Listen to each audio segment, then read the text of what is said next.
It's the name of a famous method. In this method, you set goals for yourself on a daily or weekly. You start to put cross to the days on which you have reached your goal. You make a chain with these crosses and you don't give up. You don't break that chain. But you have a problem.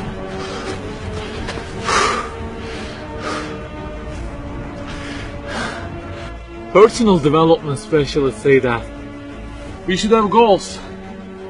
You know, they say like, don't sleep more than 6 hours, learn a language, finish a book every week, don't stop, always run, don't give up on your dream, don't break the chain. Okay, I don't object to them. I also have a table and put crosses on it every day and go after many goals, no problem. But you know what? They don't talk about the most important part of it.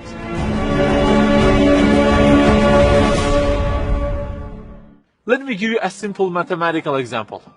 Try to imagine that you are adding numbers, and imagine that the numbers you have added up to this year is, for example, 35 in total, and you start from this year. For example, you will add 4 in this year, and then add 8 in next year, and it goes on.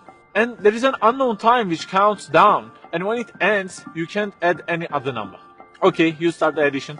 Plus 4, plus 8, plus 7, plus 3. You add ambitiously, you keep adding and adding. Plus 6, plus 5, and okay, they say time is over. Then you realize that you have added the numbers into a giant parenthesis, and there is a zero multiplication at the end of it. It wipes out all the numbers you have added all those years, and the result becomes 0. Of course, you are disappointed. All your efforts have been wiped out by the 0.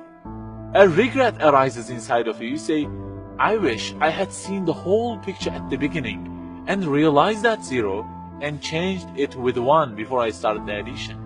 I think you got the point.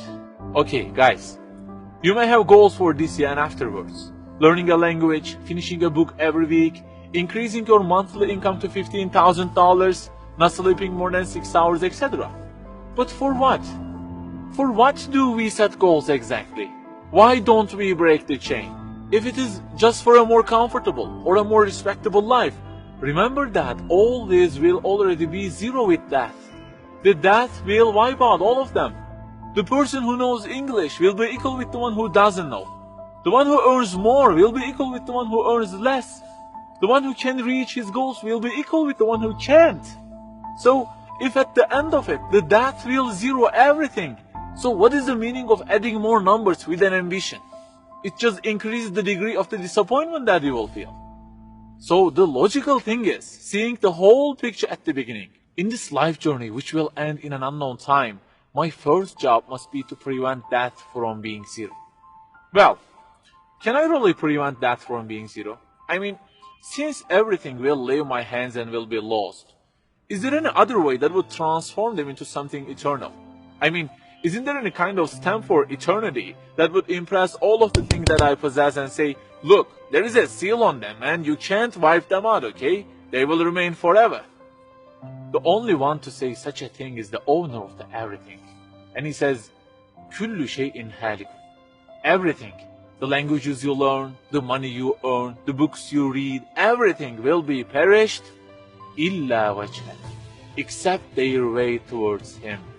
So the creator of our life says, if your intention is towards Allah, if the thing you do is for His acceptance, it won't disappear, it will be transformed into eternity in paradise. So learning a language, finishing a book every week, being rich, everything, if they are towards Him and for His sake, eternity stamp being pressed on them.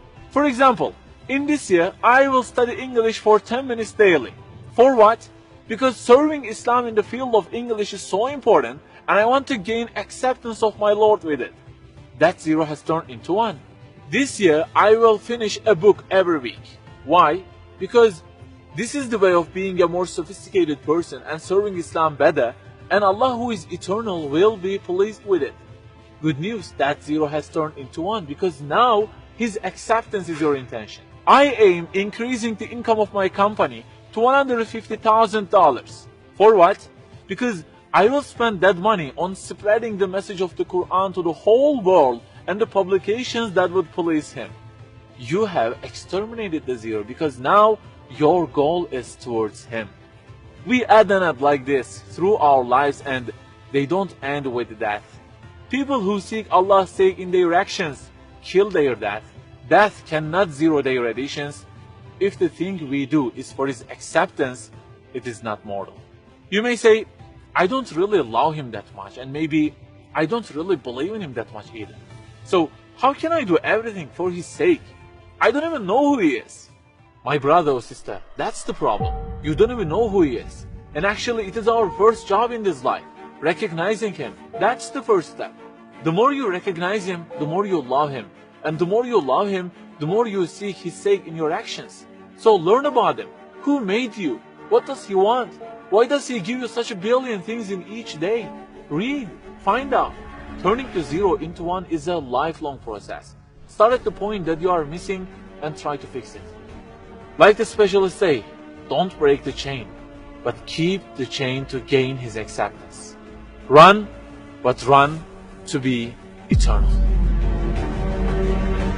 An unknown time counts down, and before starting to add the numbers, the first thing you have to do is to remove that zero. Otherwise, everything you added will be wiped out.